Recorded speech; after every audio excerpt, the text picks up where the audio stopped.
Okay, this is my first attempt at making a video. This is sort of to help Tony Ryan on a solder joint that he and I were discussing. Background for everybody else, I model an N-scale. I build my turnouts using the Fast Tracks jigs, or at least a number 6. I have a number 6 and a number 8. I really like the Fast Tracks jig. They're nice, they're smooth, they're foolproof. And for anybody that thinks, oh, I can't do that, well, trust me, if I can do it, anybody can do it. Once you've done a couple, these are simple. I've probably built 30 or 40 of these things now. They've helped me so much that I've built custom ones without the jigs at all. Just I really like the Stockade tool. It helps get this side of the stock rail on both sides filed up. The wing rails to form your points. So those tools are crucial. Anyway, moving on. My issue is using.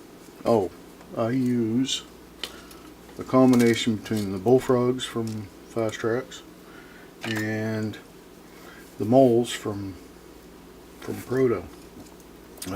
These are great little rigs that take up very little room. I even developed the way that they're designed to mount this way under your layout. You can mount them on top too. There's many applications, but I've even designed them so that I can mount them sideways. I just re-drill a hole through at a 90-degree angle to what they come in. The Fast Tracks jigs, the throw rod it's a nice solid rod, but it's too big for the N-scale ties. As you can see, it's pretty much takes up most of it. But the one that comes with the Moles is a great size. It's perfect. It doesn't. They work great. I just find them way too springy to turn the turnouts and hold them firm enough. Yet the ones in Fast Tracks hold so firm that using the Bullfrog, what I'm finding is when you throw your turnout either direction, you can also see the pressure on the stock rails, so that's just going to make your solder joint fail eventually with all the pressure. So what I've done is I come up with a devious little plan. Actually, it's Tim Morris's plan. But anyway, I solder these two of them together just using a bit of stranded wire, and it gives you a small enough throw rod to go up through and not break, and gives you a little bit extra flexibility.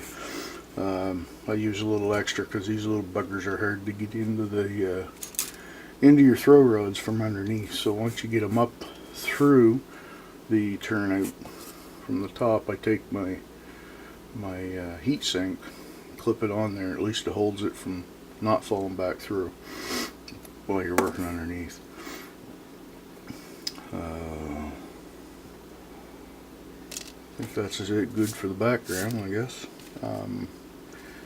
What I do is I just cut a piece. Oh, when I'm doing this, for me anyway, I found I can't mount this joint above here.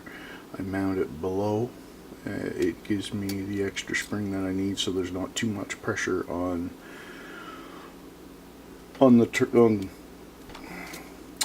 stock rails. Sorry, first attempt and I'm nervous. Why, I don't know. Here all by myself. Rather than up here, if I put the joint up here, there's too much tension. If I put it down here, I found there's just enough in these. In the Moles, the pressure, this one isn't completed, but there's pieces that go on the side here that control how far the throw goes. There's, I guess, 3 different possibilities of how far they go, but I find even if this is up here close to the bottom of the turnout, you're alright. Anyway, on to what I do. I just cut a piece of the throw rod from Fast Tracks, and I grab a piece of rod from the mole, and I grab a piece of stranded wire. This is just 16-18 gauge, and pull one out.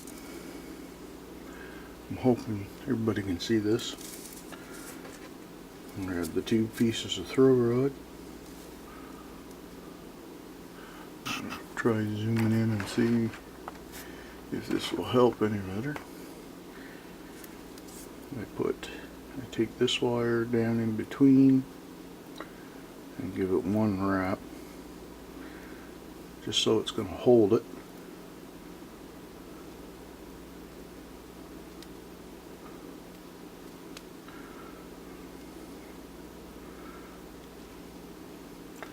And I just start kind of winding it around quite tight.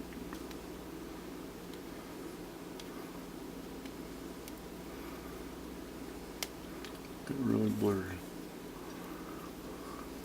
but I think you can get the idea what I'm doing there.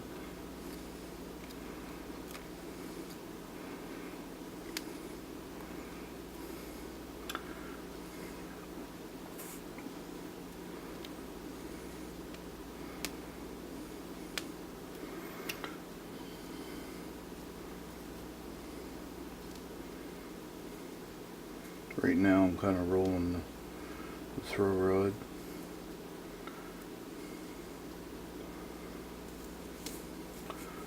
Until I get it to look like this. Kind of squeeze everything together.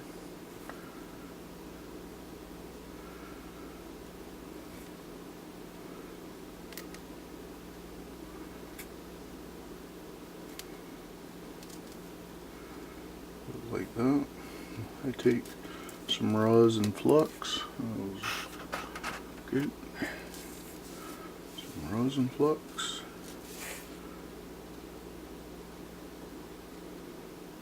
Use rosin because if I used the acid, eventually it would eat the copper away.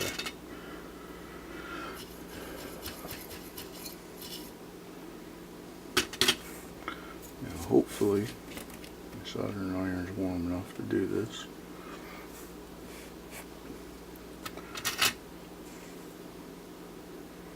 Yep, it'll work. See that? Smoking good. And I just solder that together, and I now have a rigid joint.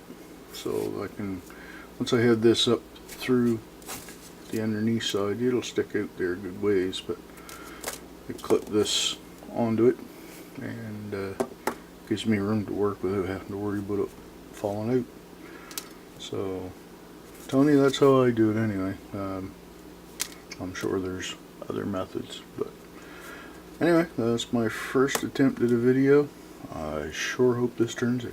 Later.